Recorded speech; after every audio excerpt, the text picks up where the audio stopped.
Anyway, one of them's on the cat. The other one is on a fake ice cream thing. Okay? So we have Hugh and Eck in the house. And today I'm going to talk about, read about from the spiritual exercises of Eck, two different spiritual exercises from Harold Klemp. So this is the 8th and 9th one in the book that I have been reading from and discussing and adding my own interpretation and 2 cents to in different videos. Okay, so you can find that under the playlist Spiritual Law / Exercises of Eck, interpreted by me. Okay, so here we go. This is a really good one called the Golden Cup that people say they have a lot of good experience with to remember your dreams. So if you're having difficulty remembering what you're dreaming, this is an excellent spiritual exercise to do. Okay, it's called the Golden Cup by Harold Klemp. Every evening at bedtime, visualize a golden cup to be filled with your dream experiences. So as you're starting to go to sleep, picture that golden cup next to your bed. Okay, it can be pretty, it can be, manly. It doesn't matter. Just make it your own, whatever that is to you. Okay, the cup sits by your bed. When you awake in the morning, in contemplation or in your imagination, drink from the cup. Okay, so you're consciously deciding that you're going to drink in the contents of the cup. You are drinking in the experiences, a conscious way of saying, I want to remember what I'm doing on the inner planes while my body is asleep. So you are consciously choosing this prior to sleep and then in the morning. The golden cup is soul. It is you. Hugh. As you put more attention on drinking from the cup, it takes on a life of its own. The more the Eck flows in and out of the cup, the more that soul shines of its own golden light. You, as soul, become an ever brighter vehicle for Holy Spirit, Divine Spirit. Okay? The experience you have will lead to greater awareness of your life and its divine meaning. Again, whenever you go to sleep, you soul travel. Your dreams can be remembrances of the experiences that you had in other planes, dimensions of experience, planes of existence that are real. Some people call them the heavens. So we're in the physical, in these bodies, these vessels that we've taken on to use temporarily so that we can learn lessons. Then there's the astral plane, then the causal, which is where the past life records, Akashic records are kept.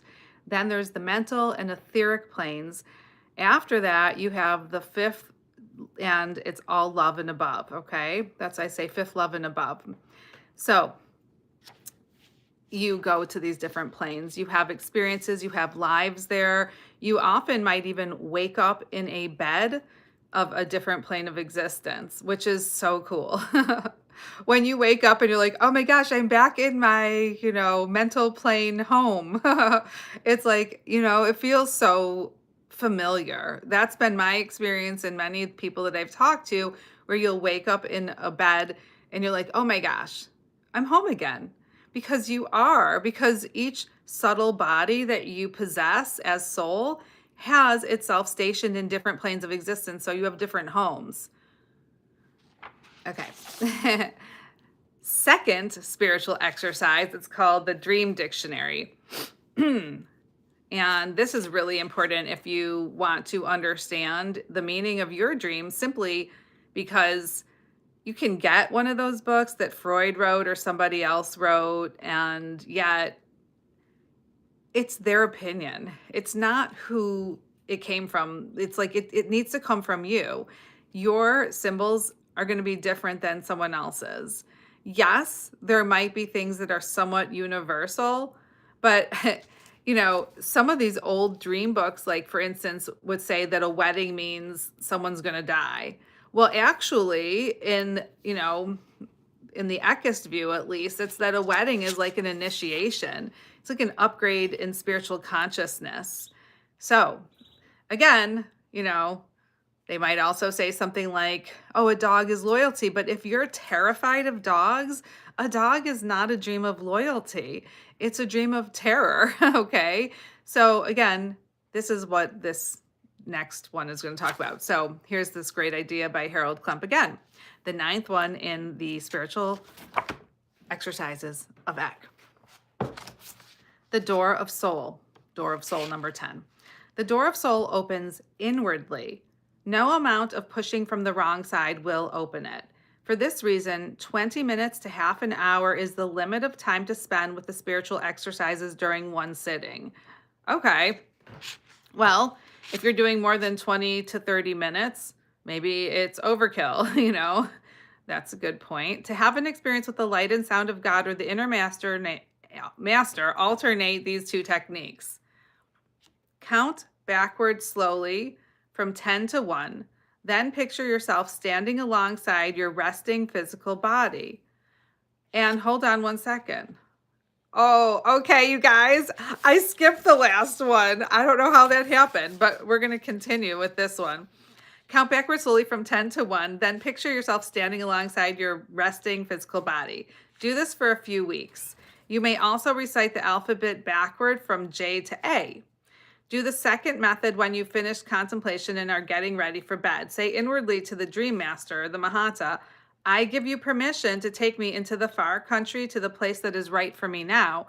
So again, permission is imperative. You have to give permission before the bird almost landed on my head. Now he's sitting on Sri Doug's picture. Did you see that? Oh, that's great. Hi, I love you. Oh my gosh, he just pooped. Okay. So you have to give permission to, get help. They're not going to help unless you actually give permission. Okay. It's a violation of spiritual law for someone to just jump in and start fixing things for you and helping you to fix things, really. Then go to sleep without giving the thought command another bit of attention. The command unlocks the unconscious, so the experiences of soul can be retained by the human mind. Keep a notebook within easy reach to make notes. Remember that spiritually things work without pushing. When you have Eck in your life, it's not necessary to push, okay? So you just want to be easy about it. Like yesterday, I was talking about when you close your eyes and you look into the third eye region. Actually, Harold Klump was talking about it, and I was just, talking more about it. But he was saying, go gently. Look gently. So when you look with your eyes closed, you don't want to be like, oh, where is that? Where is that spiritual light? Where is that? You want to just be cool about it and relax. And that's when it comes. So I skipped number 9. I guess we needed to hear about number 10. So now I'm going back to number 9. I turned the page, pardon me on that. And now we're to the dream dictionary, which was what I was talking about in the first place. Okay. This is Harold Klump. Number 9, the dream dictionary. During important times in my life, one of the dream symbols I used to see was a field with regular-sized baseball diamond. When everything on the field was aligned in proper order, 4 bases evenly spaced, a pitcher, batter, 2 opposing teams, it meant that my life was in good order. But sometimes the bases were at odd distances apart, or the base path wasn't in a perfect square, or the ball I'd hit might pop and blow feathers all over the place. Or I'd have to run into the woods to find first base. Second base might be closer in than usual. Third base might be off in another direction entirely. In other words, everything about the game was wrong. So he would have those types of dreams, right? What does that tell you? Okay. Well, when I'd wake up after a dream like that, I'd often notice that something in my outer life wasn't going right. The sport had gone out of it. There wasn't any fun in it. This was an indication for me to sit down and work out a plan to reorganize. In other words, I had to figure out how to get myself a real baseball field again. Proper space between bases, correct number of players on each team, and so on. Okay, creating a dream dictionary can help you become familiar with your own dream symbols.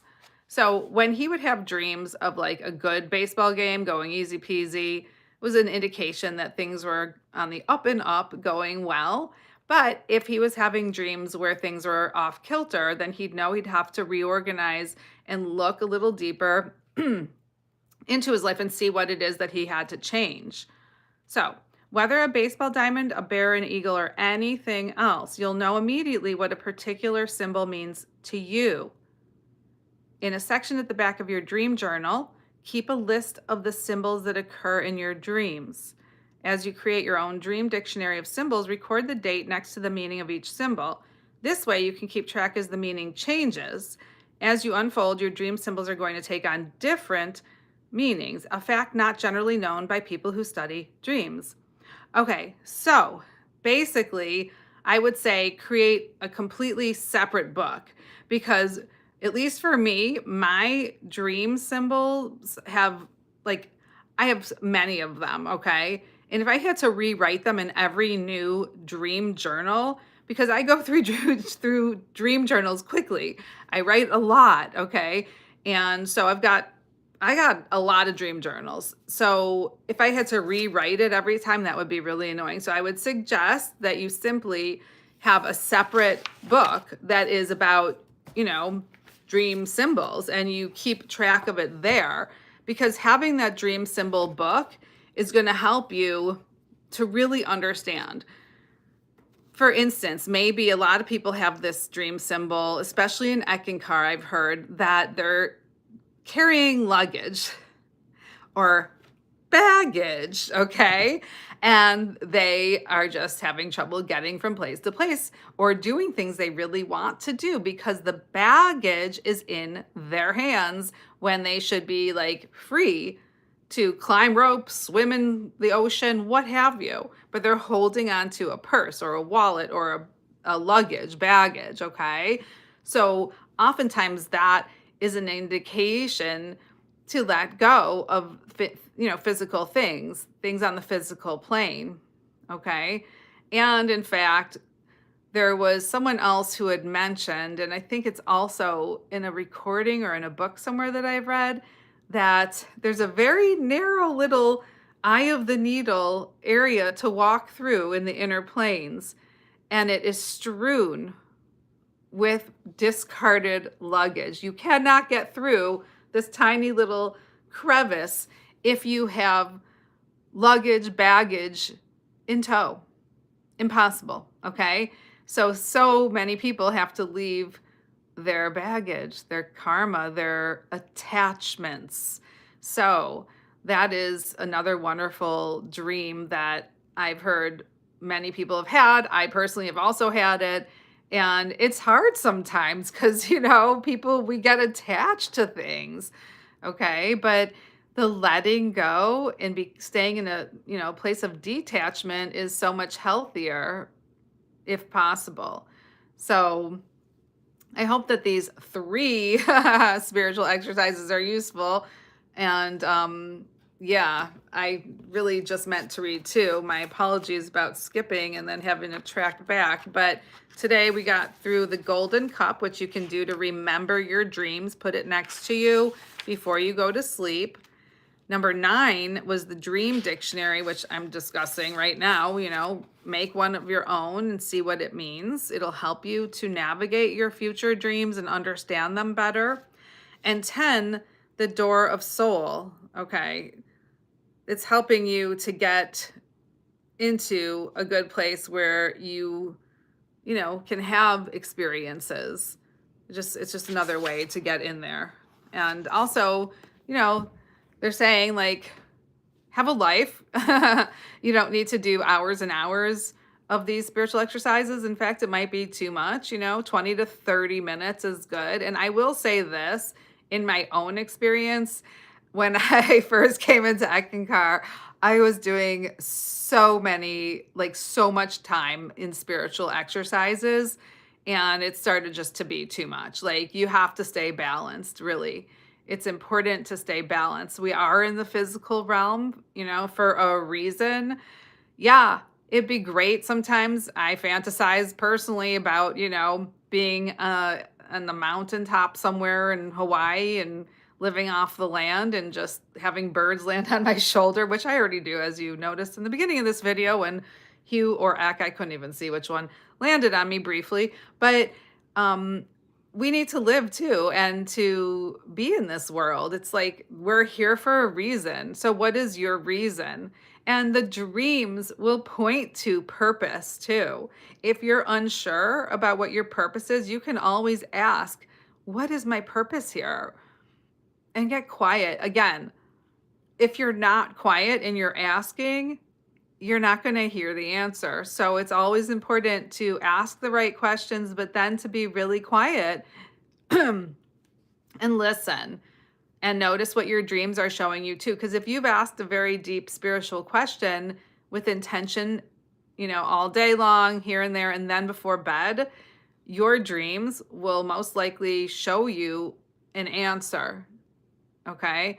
Or the next day you'll get it, or you'll have the golden tongued wisdom of someone else saying something, or you hearing it, a stranger passing by saying it, or someone's t-shirt will give you the answer. I know that sounds simplified, but it really is real. You can get answers that way. Spirit, God, love, source, all that is infinitely creative. And so if you're not getting the answer you want, the divine will find another way to get the answers to you. If you're not able to see it, you think you're not getting the answers. They're usually there. You just have to be like a detective and look. So, yeah, again, check these 3 in one. Didn't expect that. Um, so I hope they're useful. I know they're useful. I hope you utilize them. And I wish you a beautiful day. Thanks for liking and subscribing, sharing these videos with anyone you think they'll be helpful to. Take care, you guys.